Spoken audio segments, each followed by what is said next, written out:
जय हिंद साथियों, आप सभी का स्वागत है आपके अपने YouTube channel rise up with Kannu में। जैसा कि आप सब लोग जानते हैं कि आपके लिए एक इंग्लिश का क्लास शुरू किया गया है जिसका टाइटल क्या है, आपको बना दूंगी जीरो से हीरो इंग्लिश में। इसके लिए आपको क्या करना है, 30 डेज आपको देने हैं and every day you have to give me your 30 minutes only. इस सीरीज में अब तक लगभग 20-21 क्लास पहुंच चुके हैं, मुझे उम्मीद है आप सबने किया होगा। आज की क्लास बहुत ही ज्यादा इंपॉर्टेंट है जिसका टाइटल क्या है, डिटरमिनर्स। ये जो है कोई भी ऐसा कॉम्पिटिटिव एग्जाम नहीं है जिसमें इंग्लिश जो है मेंशन है सिलेबस में और डिटरमिनर्स से क्वेश्चन नहीं आए। तो ये बहुत ही इंपॉर्टेंट आज की क्लास होने वाली है और इसको इंग्लिश के सेशन में बहुत टफ भी माना जाता है, लेकिन आपको सिर्फ मुझे 10 से 15 मिनट सुनना है और उसमें आपका ये डिटरमिनर्स हो जाएगा एकदम क्लियर। तो रेडी है आप लोग? आइए क्लास करते हैं स्टार्ट। ज्यादा बात नहीं करूंगी, आपका टाइम वेस्ट नहीं करूंगी, ठीक है।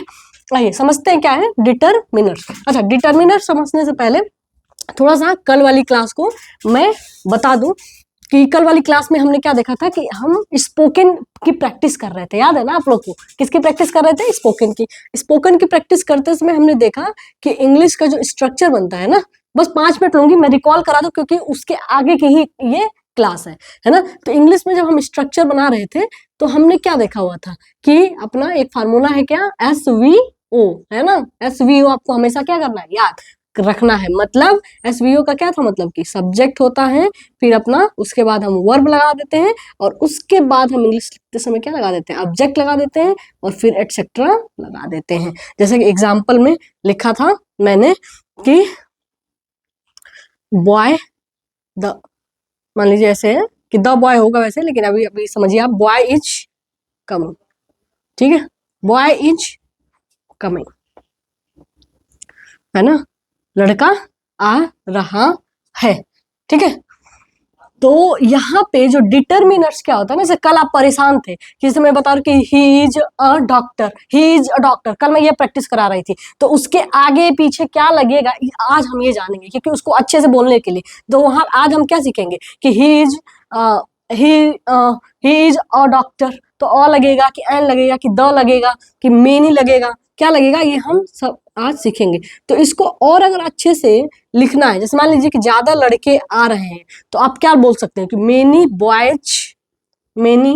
Boys are coming.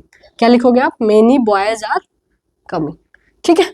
देखिए कल वाली क्लास में हमने सीख लिया था कि बॉयज आर कमिंग होता है स्ट्रक्चर बनाने के पर्पज पे, है ना। स्ट्रक्चर बनाना सीख रहे थे तो हमने सीख लिया था कि boys are coming, boys are not coming, are the boys coming, ऐसा प्रैक्टिस करवाया था ना। मुझे उम्मीद है कि आपने प्रैक्टिस भी किया होगा। आज हम क्या डिटरमिनर्स पढ़ेंगे कि ये बॉयज है तो उसके आगे मेनी लग के कुछ हम और एक्स्ट्रा जो चीजें हम बताना चाहते हैं उसको आज की क्लास में हम पढ़ेंगे। तो इसलिए आज का टॉपिक हमने क्या लिया है, डिटरमिनर्स। तो डिटरमिनर्स क्या होता है कि डिटरमिनर्स ऐसे वर्ड्स होते हैं जो नाउन और जो नाउन है अपना, ठीक है, जो नाउन है या प्रोनाउन है उसको क्या करता है, क्वांटिफाई करता है। क्या करता है, क्वांटिफाई, उसको क्वांटिफाई करता है। क्वांटिफाई करने का मतलब कि बताता है कि नाउन जो है अपना, कि नाउन कितना है, नाउन अपना क्या है, नाउन के बारे में क्या बताएगा ठीक है, नाउन के बारे में क्या बताएगा, कितना है, कैसे है ना, कैसे है, किसका है, किसका है। मतलब कि नाउन को क्वांटिफाई करे, मतलब नाउन के बारे में कुछ एक्स्ट्रा बताए, उसकी गणना बताए, है ना। तो वो क्या कहलाता है, डिटरमिनर्स कहलाता है। डिटरमिनर्स इतना ही है ना। ध्यान रखना है आपको कि आपने क्या सीखा कि determiners is a word which quantify noun, है ना। चलिए डिफिनेशन लिख देती हूँ कि क्या लिखेंगे, डिटरमिनर्स लिख लीजिए, डिफिनेशन लिखना है तो कि डिटरमिनर्स, अच्छा बहुत लोग इसको डिटरमाइनर्स भी बोलते हैं, ठीक है। प्रोनाउंसिएशन पे हम ज्यादा नहीं जाएंगे, डिटरमाइनर्स जो है इसका गलत प्रोनाउंसिएशन है, लेकिन आप बोल के काम चला सकते हैं, उस पर ज्यादा नहीं हमको जाना चाहिए, है ना। लेकिन आप ये जान लीजिए कि क्या है ये सही, इसका प्रोनाउंसिएशन क्या है, डिटरमिनर्स। तो determiners are words, determiners are words which quantify, which quantify noun, वो क्या करता है, नाउन को क्वांटिफाई करता है। जैसे कि एग्जाम्पल में आप लिख सकते हैं, हाँ जानते होंगे आप कि अपना फ्यू है ना, फ्यू का मतलब क्या होता है, कुछ। अ फ्यू, इसका भी मतलब कुछ होता है। आज हम जानेंगे ना कि फ्यू कहाँ पे लगता है, अ फ्यू कहाँ पे लगेगा, है ना। लिटिल, लिटिल, अ लिटिल, ये सब अपने क्या है, क्वांटिफायर है, डिटरमिनर्स है, ठीक है। और क्या होता है अपना सम, सम का मतलब भी कुछ होता है। एनी, एनी का भी मतलब कुछ होता है। Many, any many, any many, दिख तो रहा होगा ना आप लोग को, मेनी दिख रहा होगा, चेक करना पड़ेगा, एक मिनट। मेनी, मच, ठीक है। ये सारे अगर दिख नहीं भी रहा होगा आज, तो आप मैनेज करिएगा कि few, a few, little, a little, small, sorry small कह रही, सम, एनी, मेनी, मच, ये सब अपने क्या है, डिटरमिनर्स हैं। तो इन्हीं का यूज हमको बताना है। देखिए एग्जाम में क्या आता है कि फिलिंग्स द ब्लैंक में जो आता है ना फिल करने के लिए, उसमें डिटरमिनर्स ही ज्यादातर पूछता है, या पैराग्राफ दे देता है उसमें फिल करने के लिए आता है, ठीक है। चाहे आप एकेडमिक स्टूडेंट हैं, चाहे कंपटीशन की तैयारी कर रहे हैं, या फिर आप स्पोकन करना चाहते हैं, तो इन सबके लिए क्या बहुत ही रिलेवेंट, बहुत ही इंपॉर्टेंट, मोस्ट इंपॉर्टेंट टॉपिक है डिटरमिनर्स, है ना। आपको पता है सिलेबस में भी 9th-10th के तो सिलेबस में भी मेंशन है कि डिटरमिनर्स, एक पूरा क्लास ही लगता है उसमें, है ना। तो ये आपको देखिए बहुत छोटे तरीके में आपको क्या कर दूंगी, मैं बता दूंगी इसको, ठीक है। तो डिटरमिनर्स आपको समझ में आ गए, इधर वाला इरेज कर देती हूँ। कल वाली क्लास में मैंने नहीं, हमने क्या सीखा था, है ना। तो करते हैं बात ये कि चलिए समझ में आ गया ना। चलिए एक बार और बताती हूँ, लास्ट बार आपको सुनना है कि डिटरमिनर्स क्या है, एक ऐसा वर्ड्स होता है जो सेंटेंस में जितने भी नाउन्स होते हैं ना उसको क्वांटिफाई करता है, मतलब उसकी क्वांटिटी को बताता है। जैसे कि कितना है, कब है, किसका है, ये सारी चीजों का जो जवाब देता है ना वो अपना क्या है, डिटरमिनर्स होता है। इसके एग्जाम्पल से ढेर सारे हैं जिसमें मैंने कुछ इंपॉर्टेंस लिए हैं, जैसे कि few, a few, little, a little, some, any, many और मच। तो इन सब का यूज कहाँ पे होता है और क्या क्या इन सब में डिफरेंस है, ये आज हम जानेंगे। क्योंकि मैंने क्या होता है कि फ्यू का मतलब भी कुछ होता है, अ फ्यू का मतलब भी कुछ होता है, लिटिल का मतलब भी कुछ होता है, अ लिटिल का मतलब भी कुछ होता है, सम का मतलब भी कुछ होता है, और एनी का मतलब भी कुछ ही होता है, और मेनी का मतलब भी कुछ ही, सबका मतलब क्या कुछ होता है। लेकिन कोई ऐसा नहीं है कि किसी के जगह पे जहाँ पे फ्यू यूज होना वहां पे हम अ फ्यू कर दें, है ना। तो ये हो जाता है स्टेटमेंट गलत। तो वही आपको देखिए कितनी बारीक चीज है ना, लेकिन आप एकदम चुटकी में सीख जाएंगे, है ना। रेडी है, आइए सीखते हैं, है ना। तो पहले हम देखते हैं क्या अपना, यहाँ पे थोड़ा दिक्कत हो रही है, कोई पहले देख लेते हैं क्या फ्यू, है ना। फ्यू, फ्यू का मतलब होता है कुछ, फ्यू का मतलब क्या होता है, कुछ। और ये कुछ कितने चीजों के लिए होता है, मतलब एक से और 5, यानी कि बहुत कम चीजों के लिए क्या होता है, फ्यू का यूज होता है। ओके, और ये फ्यू का यूज कहाँ पे होता है ये भी जान लीजिए, काउंटेबल नाउन के लिए, काउंटेबल नाउन, है ना। काउंटेबल नाउन के लिए होता है कुछ का यूज। काउंटेबल नाउन से पहले ही फ्यू का यूज होगा, और इसका सेंस क्या होता है, निगेटिव वे में होता है, निगेटिव वे में। जैसे ध्यान दीजिएगा, जैसे कि आप ये बताना चाह रहे हैं कि मेरे पास कुछ ही दोस्त हैं, तो कुछ ही दोस्त है मतलब आप क्या बताना चाह रहे हैं, मतलब ये दुख की बात है कि मेरे पास कुछ ही फ्रेंड है ना। आप ऐसे भी बता सकते हैं, कह रहे मेरे पास कुछ फ्रेंड है ना। तो कुछ फ्रेंड है, तो ये यहाँ पे एक्सप्रेशन देखिएगा पॉजिटिव में है ना, कि चलो ठीक है जितने भी हैं फ्रेंड, मेरे जो 2-4 फ्रेंड है वो मेरे लिए एनफ है ना। तो अगर ये आपका भावना है तो वहां पे अ फ्यू का यूज होता है ना। चलिए दोनों एक साथ देख लेते हैं तो ज्यादा अच्छे समझ में आएगा। अ फ्यू, अ फ्यू, है ना।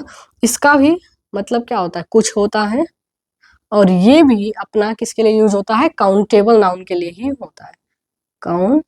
काउंटेबल नाउन, ये किसके लिए होता है, काउंटेबल नाउन के लिए यूज होता है। लेकिन और काउंटेबल में भी कितना, ये नहीं कि 5 से 10 और 10 से ज्यादा या 5 से ज्यादा चीजें तो उसके लिए हम फ्यू का यूज करेंगे, ऐसा बिल्कुल नहीं है ना। छोटी चीज 4-5 चीजों को इंडिकेट करना है कि मेरे पास कुछ पैसे हैं, इसका मतलब क्या है, मेरे पास 4-5 रुपए है ना।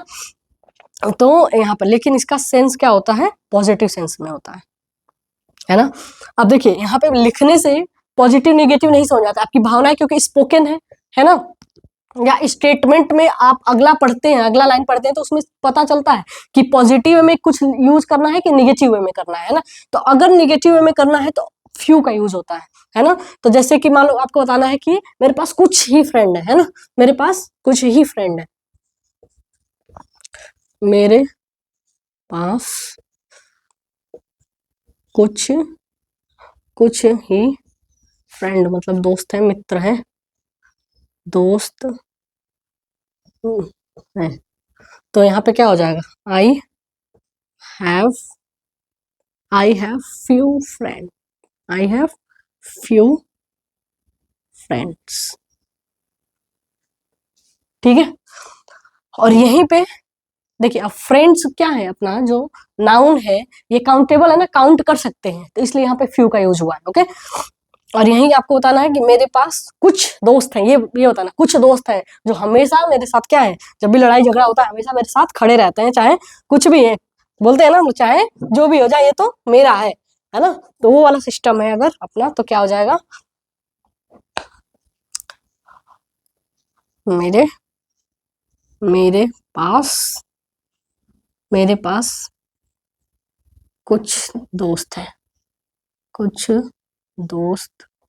हैं, तो यहाँ पे क्या हो जाएगा, I have a few friend, जो सबका पंगा पुंगी बजा देंगे, है ना। I have a few friends.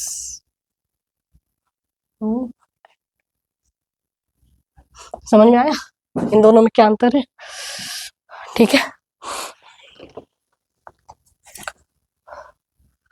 Okay, समझ में आ गया। देखिए क्या था कि फ्यू अपना क्या होता है, फ्यू और अ फ्यू दोनों का मतलब कुछ होता है, और भी कुछ कितना 3-4 चीजों को इंडिकेट करना है तो होता है इसका यूज। और दूसरा फ्यू का, देखिए फ्यू का यूज नेगेटिव में, अ फ्यू का यूज पॉजिटिव में। लेकिन आप क्या हो जाएंगे, कंफ्यूज हो सकते हैं, भूल सकते हैं लाइफ में, है ना। तो देखिए अ फ्यू जिसमें लगा है, अ मतलब कि क्या है, ज्यादा है ना, अ का अ, देखिए इसमें सिर्फ फ्यू है, इसमें अ फ्यू है। तो ध्यान दीजिएगा, याद करने का तरीका क्या है कि इसमें क्या है, ज्यादा है ना, एक वर्ड ज्यादा हो गया है ना। तो अच्छी चीज ज्यादा अच्छी होती है ना, अच्छी चीज तो हमारे पास ज्यादा होना चाहिए, यानी कि जिसमें ज्यादा ज्यादा वर्ड्स लिखा जा रहा है ना, ऐसा कुछ ट्रिक लगा करके हम दिमाग में बैठाते हैं, तो अब चीजें क्या होती है, याद होती है, क्योंकि ये बहुत कंफ्यूजन है इसमें, क्योंकि अभी लिटिल है, अ लिटिल है, इन सब में भी ऐसे ही बताऊंगी। तो आपको ध्यान रखना होगा कि क्या है कि जहां पे कुछ ज्यादा और हमारे पास अच्छी चीजें क्या है, ज्यादा होनी चाहिए, तो ऑल फ्यू पॉजिटिव वे में यूज होता है। तो अब आपको करना ये चाहिए कि अ फ्यू और फ्यू लगा करके प्रैक्टिस करनी चाहिए, है ना। जैसे कि अगर हम छोटे बच्चे रहते, क्लास फर्स्ट में पढ़ते हैं, तो हम लोग के जमाने में अगर 4-5 रुपए है, ठीक है, तो हम उस समय क्या कहते थे कि I have a few money, ठीक है, 4-5 रुपए है तो हम उसी में खुश रहते थे। लेकिन अब क्या होगा, अब वही 4-5 रुपए अब के बच्चे में है जो फर्स्ट सेकंड में है, तो क्या बोलेंगे, आई हैव फ्यू मनी, है ना। तो आप ऐसे याद कर सकते हैं, एग्जाम्पल से आप प्रैक्टिस कर सकते हैं, ठीक है। समझ में आ गया ना, ये आसान था ये काफी, मुझे उम्मीद है समझ में आ गया होगा। इरेज कर दो, लिख लीजिए, और जो नहीं नहीं लिखे आप करिए यहाँ पे क्लिक पॉज। टेक्नोलॉजी, अच्छा प्रोनाउंसिएशन का भी नहीं हुआ है ना अभी, वो भी लेना है आप लोग का क्लास, तो उसको कर लेंगे। चलिए अब देखते हैं लिटिल और अ लिटिल।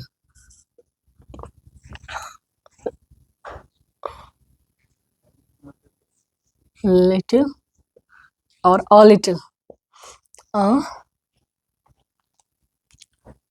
लिटिल, है ना। इसका देखिए, इसका भी हिंदी मीनिंग क्या होता है, कुछ होता है ना। और इसका भी क्या है, कुछ के लिए होता है। लेकिन दोनों में अंतर क्या है कि वो काउंटेबल नाउन के लिए यूज हो रहा था ना, जिसको हम काउंट कर सकते, पैसा को काउंट कर पा रहे थे, फ्रेंड्स को काउंट कर सकते हैं, तो वहां पे होता है। लेकिन ये जो होता है ना, अनकाउंटेबल नाउन के लिए होता है ना।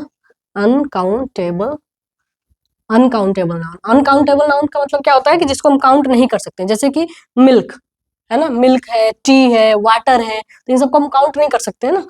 अपने इमोशंस हैं, तो उसके लिए हम क्या कर सकते हैं, क्या किसका यूज करते हैं, लिटिल या अ लिटिल का यूज करते हैं। कहाँ, अनकाउंटेबल नाउन के लिए, अनकाउंटेबल नाउन के लिए, है ना। और वही बात कि लिटिल का यूज हम अपना नेगेटिव वे में करते हैं, मतलब कुछ है लेकिन आप उससे सेटिस्फाइड नहीं है ना, मतलब और चाहिए आपको, तो इसके लिए लिटिल का यूज करते हैं। और अ लिटिल का यूज हम पॉजिटिव में करते हैं, मतलब कि जितना है उतना काफी है, तो उसके लिए हम अ लिटिल का यूज करते हैं। जैसे एग्जाम्पल से हम यहाँ पे कुछ ऐसी चीजें रख दी गई हैं जिससे थोड़ी आज दिक्कत हो रही है।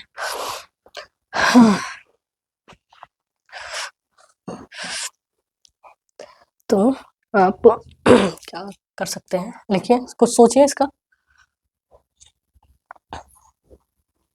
देखिए ये आप लोग इसका यूज जरूर करते होंगे। He has little time for me, he has little time for me. अगर इस लाइन के बाद से झगड़ा होने वाला मूड है ना, तो आप समझ लीजिए वहाँ पे लिटिल का यूज होगा, मतलब कि उसके पास कुछ ही टाइम है, कुछ टाइम है बस मेरे पास, बाकी टाइम तो अपने दोस्तों के साथ वो मटर गश्ती करता रहता है ना। तो ये वाला अगर भावना है तो आप क्या यूज करेंगे कि he has little time for me, है ना। तो उसके पास थोड़ा समय है, कुछ समय है मेरे लिए, है ना, मेरे लिए उसके पास थोड़ा समय। हिंदी लिख दूं,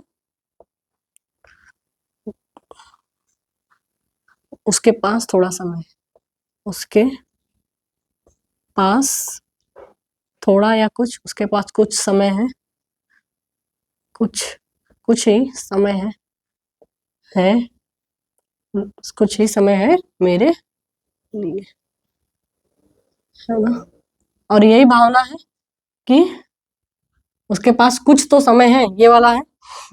अब ये वाला आप किसके लिए यूज करेंगे, दोस्त के लिए, क्योंकि दोस्त क्या है, कहीं कमिटेड है, फिर भी आपके लिए क्या है, कुछ समय निकाल ले रहा है या निकाल ले रही है, तो उसके लिए आप क्या यूज करेंगे कि he has a little time for me. उतने में ही आप खुश है जितना समय वो आपको दे रहा है, तो वहां पे क्या हो जाएगा, अ लिटिल का यूज हो जाएगा। देखिए इन दोनों में बेसिक अंतर क्या है, फ्यू और लिटिल में। आप याद रखिए फ्यू का ना, ये याद रखना है, ये सबसे इंपॉर्टेंट पॉइंट है कि फ्यू का यूज हम काउंटेबल के लिए करते हैं, और लिटिल का यूज हम क्या कर सकते हैं, करते हैं अनकाउंटेबल के लिए करते हैं। अब वही याद रखिए कि अ अपना ज्यादा है तो अ लिटिल का यूज पॉजिटिव वे में, अ फ्यू का यूज पॉजिटिव वे में, और लिटिल का यूज निगेटिव वे में, और फ्यू का यूज निगेटिव में। बस इतना ही आपको दिमाग में बैठाना मैं चाह रही थी, मुझे उम्मीद है बैठ गई होगी। आगे बढ़ा जाए, नहीं भी समझ में आया होगा तो आप क्या कर सकते हैं, वीडियो को पॉज करके और लिख सकते हैं, कॉपी कर सकते हैं, और फिर से एक बार आप देख सकते हैं वीडियो, है ना। नेक्स्ट तो अपना क्या है, सम और एनी, है ना, सम और एनी। देखिए इसका भी मतलब कुछ होता है और इसका भी मतलब क्या होता है, कुछ ही होता है, बट इसमें क्या है कि ज्यादा क्वांटिटी, मतलब एनी और सॉरी फ्यू और लिटिल से ज्यादा है कुछ, है ना, मतलब 4-5 से ज्यादा है आपके पास, मतलब कि 5 से ज्यादा, 5 से 10, है ना। अब मान लीजिए हमारे पास 50 है चीजें, तो हम उसको कुछ थोड़ी बोलते हैं, हम उसको तो ज्यादा बोलते हैं ना। तो कुछ चीजें हैं लेकिन क्वांटिटी में फ्यू और लिटिल से ज्यादा है, मतलब 4-5 से कम है लेकिन 4-5 से ज्यादा है और 10 से कम है, तो यहाँ पे सम का यूज होता है। और दूसरी बात यहाँ पे ये है कि सम का यूज हम पॉजिटिव वे में करते हैं, है ना, और एनी का यूज हम हमेशा किसमें, नेगेटिव वे में करते हैं। जैसे कि अगर आपको बताना है कि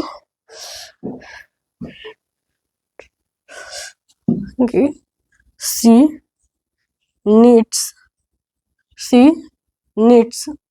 सम हेल्प, उसको कुछ हेल्प की, सी नीड्स सम हेल्प, है ना, उसको कुछ हेल्प की जरूरत है। तो यहाँ पे क्या पॉजिटिव वे में है ना कि उसको कुछ हेल्प की जरूरत है, तो यहाँ पे क्या हो जाएगा, सम का यूज हो जाएगा, है ना। और दूसरा यहाँ पे एनी का, उसको किसी के हेल्प की जरूरत नहीं है, तो क्या हो जाएगा, सी डज नॉट, कुछ भी हेल्प की जरूरत नहीं है, अगर ये वाला कंडीशन है तो सी डज नॉट नीड, है ना। पता है ना कि यहाँ से टेंस वाला जब क्लास बताया था मैंने, तो बताया था कि ये अपना क्या प्रेजेंट इंडेफिनिट टेंस है, तो इसमें मेन वर्ब में एस या एस लग जाता है जब सब्जेक्ट अपना क्या हो, सिंगुलर हो।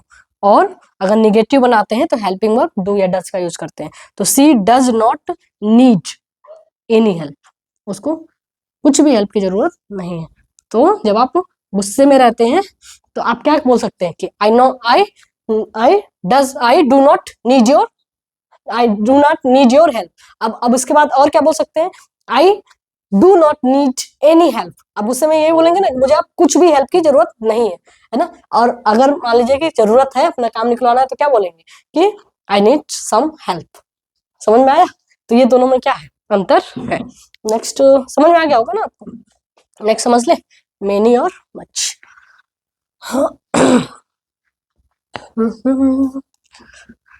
किसी से भी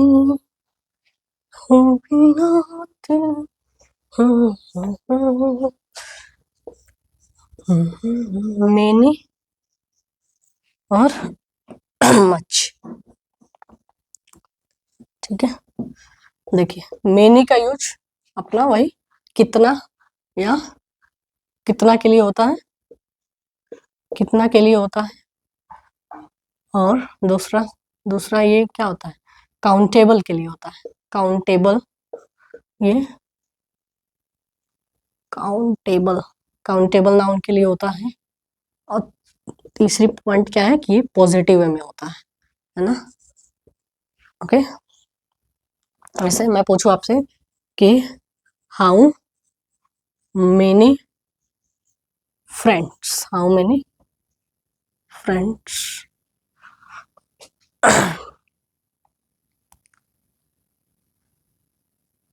how many friends do you have, आपके पास कितने कितने बेस्ट फ्रेंड है ना, या अच्छे फ्रेंड हैं, या कितने फ्रेंड्स हैं। तो यहाँ पे कितना का यूज करना है, पॉजिटिव वे में करना है। और काउंटेबल फ्रेंड्स को हम काउंट भी कर सकते हैं, तो मेनी का यूज होता है। और मच का यूज, मच का भी हिंदी क्या होता है, कितना के लिए होता है। किसके लिए होता है, कितना के लिए होता है। लेकिन ये अपना अनकाउंटेबल के लिए होता है, अनकाउंटेबल, अनकाउंटेबल नाउन के लिए होता है। और ये अपना निगेटिव वे में भी, नेगेटिव थोड़ा साउंड हो तो वहां पे होता है। हाँ, जैसे हम बोलते हैं ना कि you are doing too much now. जैसे अगर आप बहुत ज्यादा मम्मी को परेशान कर देते हैं, अपने किसी क्या है, क्या बोलते हैं उसको, बेस्ट वन को परेशान कर देते हैं, तो वो क्या बोलती हैं या क्या बोलता है वो, कि you are doing too much now. यहाँ पे ये नहीं बोलते कि you are doing too many now, है ना। तो too much now, you are doing too much now. You, अब क्या है, पानी सर से ऊपर जा चुका है। You are doing too much. तो ये सेंटेंस तो आपको कभी नहीं भूलेगा ना, आपको बोलना भी है कभी ना कभी लाइफ में। क्या करना चाहिए, बोलते रहना चाहिए, अगर रिश्ता जो है कि अच्छे से रखना है। नहीं तो आप हमेशा पोलाइट रहते हैं तो क्या होता है, वो भी रिश्ता रिश्ता के लिए खतरा है, क्योंकि सामने वाला आपको टेकन फॉर ग्रांटेड ले लेता है और दिक्कत होती है। तो बोलते रहिए ये कि you are doing too much now. अच्छा, नाउ भी बोल दीजिए, अब बहुत हो गया आपका, है ना। ये सब थोड़ा दागते रहिए। चलिए, this is the parts of joke. तो इससे क्या है कि अब आपको क्या होगा, भूलेगा नहीं। ये सब बोलने का क्या होता है कि ये सब चीजें से आप बड़ा जल्दी रिलेट कर लेते हैं ना। और मैं अभी कुछ ऐसे ग्रामेटिकल स्टेटमेंट या बोरिंग स्टेटमेंट लिखवाऊं तो आप भूल जाएंगे और याद भी नहीं जाएगा। अब मुझे उम्मीद है कि इसमें से जितने लोग देख रहे हैं ना, 90% लोग नहीं भूलेंगे कि मच का यूज कहाँ पे होता है। मच का यूज आपको भूलेंगे कि निगेटिव वे में होता है। कौन से में होता है बताइए, पॉजिटिव में कि निगेटिव में, लिखिए कमेंट बॉक्स में, किसमें होता है, निगेटिव वे में, है ना। तो और इसका हिंदी मीनिंग क्या होता है, कितना के लिए, है ना। और ये अनकाउंटेबल के लिए। अब मान लीजिए वो बिहेव कर रहा है ना, बुरा बिहेव कर रहा है, इसी के लिए तो आप यूज करेंगे। तो बिहेव को आप काउंट थोड़ी कर सकते हैं। तो ये भी याद हो गया कि मच का यूज निगेटिव वे में होता है, अनकाउंटेबल नाउन के लिए होता है। जब इतना याद है तो मेनी तो याद ही हो जाएगा, क्योंकि उसका उल्टा है कि मेनी का यूज पॉजिटिव वे में होता है, काउंटेबल के लिए होता है ना। ओके, अब उसके बाद हमने क्या देखा कि फ्यू है अपना, तो फ्यू का और अ फ्यू दोनों का मतलब क्या होता है, कुछ का ही होता है, लेकिन फ्यू को हम क्या कर सकते हैं, काउंट कर सकते हैं, है ना। फ्यू क्या अपना काउंटेबल नाउन के लिए होता है। अ फ्यू ज्यादा है ना, तो ये पॉजिटिव वे में होता है, अ फ्यू नेगेटिव वे में होता है। अ लिटिल पॉजिटिव वे में और लिटिल नेगेटिव वे में, और अ लिटिल जो है अपना अनकाउंटेबल के लिए। इसको आप कह सकते हैं ना कि हम बोलते हैं कि आई नीड लिटिल टी, या I need a little T, है ना। तो टी के सामने आप देखे होंगे ना कि अगर आप कोई रीडिंग लगाते होंगे या मूवी वगैरह देखते होंगे, तो वहाँ पे टी के सामने क्या आता है, लिटिल लगता है, तो टी को हम काउंट नहीं कर सकते ना। तो ये ट्रिक है कि दिमाग में कैसे चीजों को बैठाएं, है ना। तो इसको ऐसे बैठा लीजिए, है ना, सम और एनी। तो देखिए सम का भी मतलब क्या होता है, कुछ, और एनी का मतलब कुछ होता है, लेकिन एनी आपको पता है, एनी का मतलब एंटी, मतलब कि कोई निगेटिव वे में आपको एनी का यूज, निगेटिव वे में कुछ बताना है तो एनी का यूज होता है, पॉजिटिव वे में सम का यूज होता है, मेनी और मच अभी आपने देख ही लिया। तो यही तो क्या था, अपना डिटर्मिनर्स था, है ना। तो अब आपको करना ये चाहिए कि जितने लोग वीडियो देख रहे हैं, देखिए अच्छी बात ये है कि आप बहुत ज्यादा सपोर्ट कर रहे हैं, मुझे बहुत अच्छा लग रहा है ना। 500 अराउंड अपने सब्सक्राइबर होने वाले हैं, तो उसके लिए आप सब लोग को बहुत बहुत धन्यवाद। लेकिन सेकेंड थिंग्स ये है कि 50% वो लोग वीडियो देख रहे हैं जिन्होंने सब्सक्राइब ही नहीं किया। तो आप लोग से रिक्वेस्ट है कि अगर आपको वीडियो अच्छा लग रहा है और ऐसे ही वीडियो आपको और भी सब्जेक्ट्स के चाहिए, जैसे मैथमेटिक्स के, जीएस के, अभी शेड्यूल बिजी होने की वजह से अभी हो नहीं पाया जैसा मैंने बताया था, लेकिन अभी 2-4 दिनों में ही आपको सारा वीडियो मिलने वाला है। तो ऐसे वीडियो चाहिए तो आप सब्सक्राइब कर लीजिए, बेल आइकन दबाइए, है ना। तो इससे आपको क्या मिलेगा, सारे वीडियो मिलते रहेंगे। बहुत बहुत धन्यवाद, आप लोगों ने अपना कीमती समय मुझे दिया। Thank you so much.